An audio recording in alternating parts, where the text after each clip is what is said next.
Aking babasahin ngayon ay makikita sa libro ng ikadalawang kronika, kapitulo 30, versikulo 1 hanggang 3. Ito po ang nakasulat. Nagpadala si Hezekiah ng mensahe sa lahat ng mamamayan ng Israel at Judah, pati na sa mga mamamayan ng Ephraim at Manasseh.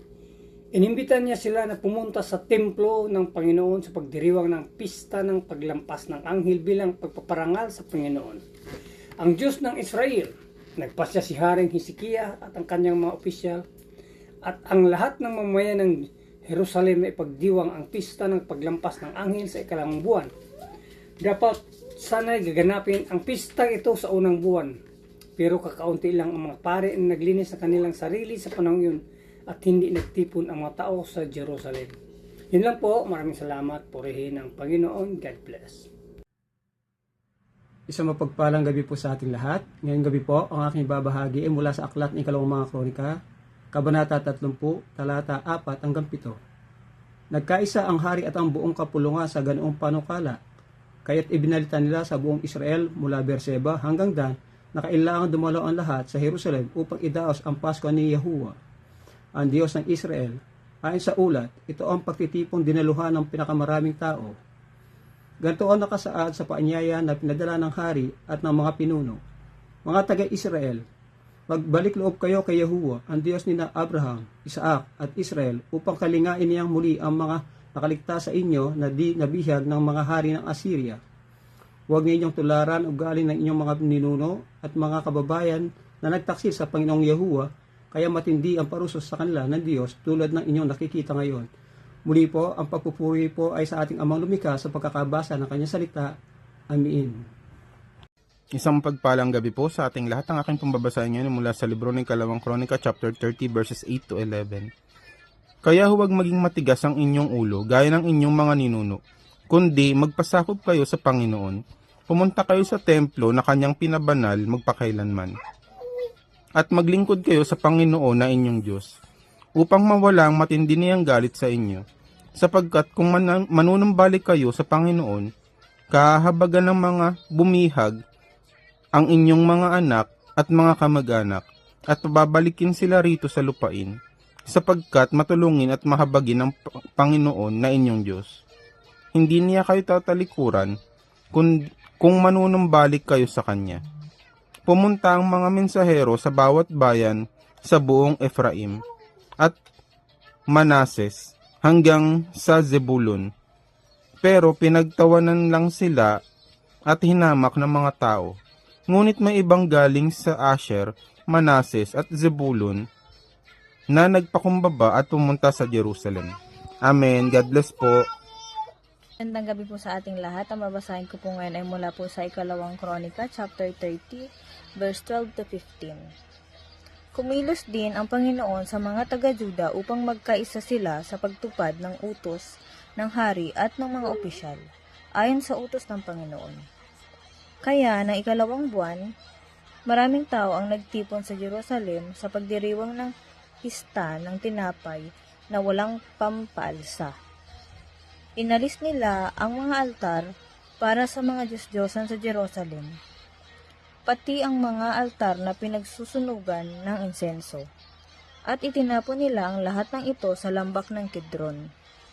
Nang ikalabing-4 na araw ng ikalawang buwan, kinatay ng mga tao ang kanilang mga tupa para sa pista ng paglampas ng anghel. Ang mga pari at mga Levita ay napahiya, kaya naglinis sila at nag-alay ng mga handog na sinunog sa templo ng Panginoon. Amen. God bless po. Isang mapagpalang gabi po sa ating lahat. Ang aking babasahin ngayon ay makikita sa ikadalawang kronika, Kabanata 30, talata 1, 16 hanggang 19. Ito po ang nakasulat. Pagkatapos, pumisto sila sa kanilang mga lugar sa templo ayon sa mga tuntunin sa kautusan ni Moises na lingkod ng Diyos. Iwinisik ng mga pari sa altar ang dugo na dinala sa kanila ng mga Levita. Dahil marami sa mga tao roon ang hindi naglinis ng kanilang sarili, Ang mga Levite ang siyang nagkatay ng tupa para sa kanila upang maihandog sa Panginoon. Karamihan sa mga pumunta nagmula sa Ephraim, Manasi, Isakar at Sibulon ay hindi naglinis ng kanilang sarili. Pero kumain pa rin sila ng inihandog para sa pista ng paglampas ng anghel. Kahit labag ito sa kautusan, ngunit nanalangin si Hezekiah para sa kanila. Sinabi niya, O Panginoon, sa inyo pong kabutihan, sana'y patawarin niyo po ang bawat tao na nagnais na dumulog sa inyo ang Diyos ng kanyang ninuno, kahit na hindi po siya malinis ayon sa mga tuntunin sa templo. Yun lang po. Maraming salamat. God bless. Hello po, good afternoon. Ang aking Bible verse for today is from 2 Chronicles chapter 30 verses 20 to 23. Pinakinggan ni Yahweh sa Ezekias at pinatawad ang mga tao.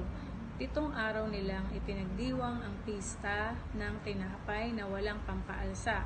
Buong lakas na umawit ng papuri araw-araw ang mga pari at ang mga Levita kay Yahweh. Pinuri ni Haring Ezekias ang mga Levita dahil sa maayos nilang pangangasiwa ng pagsamba kay Yahweh. 7 araw na ipinagdiwang ng bayan ang kapistahang iyon. Nag-alay sila ng mga handog pangkapayapaan, kumain ng mga handog at nagpuri kay Yahweh, ang Diyos ng kanilang mga ninuno. Nagkaisa ang kapulungan na ipagpatuloy ng 7 araw pa ang pista.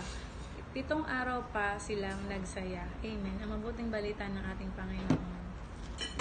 Purihin po muli ang Panginoon sa ibinigay sa ating pagkakataon na tayo po ay nakakapagpatuloy sa ating pong devotion na ginagawa sa bawat araw. Ito po yung pagbabasa natin ng Biblia na malaki po yung naitutulong para sa ating buhay.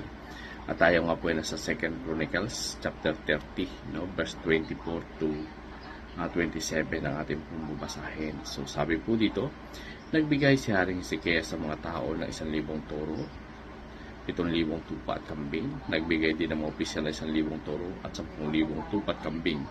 Marami sa mga pari ang naglinis ng kanilang sarili. Masayang nagdiwang ang buong kapulungan ng Juda, ang mga pari, ang mga Levita at ang lahat na nagtipon mula sa Israel, pati ang mga dayuhang nanirahan sa Israel at Juda. Labis ang kasiyahan sa Jerusalem. Wala pang ganitong kasiyahan na nangyari sa Jerusalem mula ng panahon na si Solomon anak ni David ang hari ng Israel. Pagkatapos nagsitayo ang mga pari at ang mga Levita at binabasa nila ang mga tao.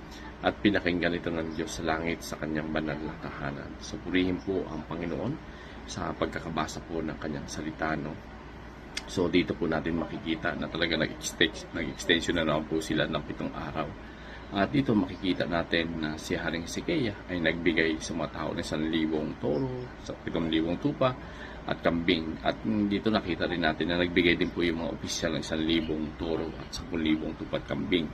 At marami doon sa mga pari yung naglinis ng kanilang mga sarili. So dito makikita natin yung saya ng pagdiriwang doon sa buong kapulungan ng Juda. Yung mga pari, mga Levita talagang nagtipon sila. At lahat ng nanirahan doon sa Juda at Israel talaga namang naging masaya po sila. So sabi nga dyan, labis-labis yung kasiyahan sa Jerusalem. At sabi nga dito ay walang ganitong kasiyahan ang nangyari sa Jerusalem mula ng panahon na si Solomon anak ni David ang hari ng Israel. So dito natin makikita na talagang kapag ang isang leader, siya yung nanguna mismo, walang pagkontra do sa kanya, nagiging maganda yung ginaganap na pista. At dito makikita din po natin dito na napakaganda nito, na isang katibayan na kapag nagkakaisa yung tao ay talagang grabe yung kagalakan doon sa kanilang mga puso. At napakasaya dito na nabasa natin mismo, yung pinatawad ng Panginoon ng kanilang mga kasalanan nung humingi yung propeta, na patawarin yung mga tao kahit hindi ito nakapaglinis, pinatawad po sila ng Panginoon. So dito makikita po natin na talaga ang Panginoon ay talaga nito, talaga napaka mahabagin, na kung genuine yung paghingi natin ng kapatawaran sa ating mga kasalanan, hindi po niya ipagdadamot ito. So purihin po ang Panginoon sa panibagong araw na ipinagkaloob sa atin ng Diyos na tayo ay makapag-devotion. God bless everyone.